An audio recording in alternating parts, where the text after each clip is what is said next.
If you could be any animal, what would it be? Is that it? That's okay. So I've heard a lot of crazy questions that people ask.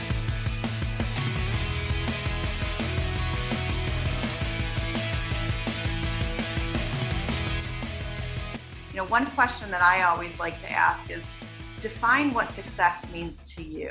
And if you're hiring someone who has just the right skills, you're going to be hiring someone who's just that. They've got the skills, right?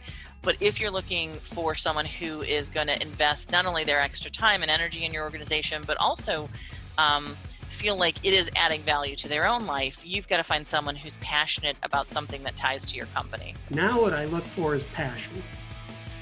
And to uncover that passion, I like to ask candidates about a time when they felt most excited about the work they were doing. Attitude, right? It's attitude over aptitude, right? The one question I like is, what's your biggest accomplishment? What are you most proud of?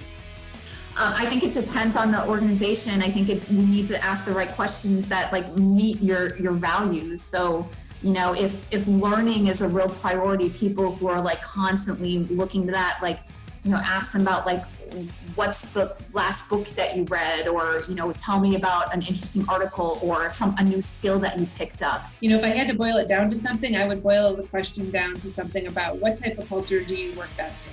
One of the things we look for is if they ask us a question about our culture.